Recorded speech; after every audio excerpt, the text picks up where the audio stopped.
point, figuring out a better way to vet him. Ted Cruz echoing very similar sentiments.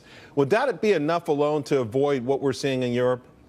Well, you have to get tough over these foreign countries. Let me just say this. I have 23 people in the jails that I run for the Middle East countries, terrorist states. And they've been turned over to ICE, some of them. So what's going on? How come they're in our country? I presume some are illegally here, charged with many different types of crimes.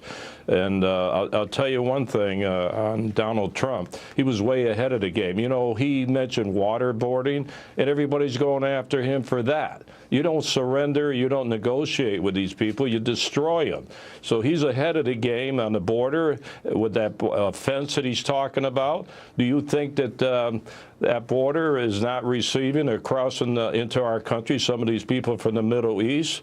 So this is very complex. You know, I did serve over in Turkey, the Middle East, as a top federal guy, and Mexico. Sometimes you have to fight fire with fire and take away their foreign aid if these countries don't cooperate. Hit them with the money. That's what's going to hurt, too.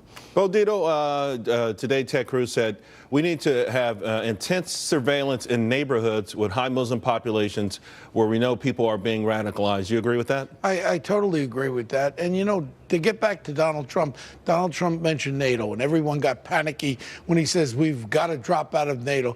Donald says blanket statements, but what he means is if they don't start working together, there's no leadership there. We have a leader right now in Cuba doing the wave when 8 Americans were blown up, some of them in very critical condition. He should be right now dealing with this in Europe right now. And NATO, when he's talking about NATO, NATO has no leader, and NATO's doing nothing as far as to take out that Islamic State. They should take that capital and blow from here to Kingdom. You think if we drop out of it, though, it would help NATO? It would be some sort of a welcome call? No, I think the way you see, Donald says something, and if you know Donald, which I know him, he means they better get their act together. Otherwise, he'll threaten to leave NATO unless they start a leadership move and work together. These countries are being attacked. I hate to say, but I just don't think NATO, the UN, I have zero confidence in them when it comes to this kind of stuff. But here at home, Steve Rogers, what measures should we be taking? Of course, we're in a politically correct culture.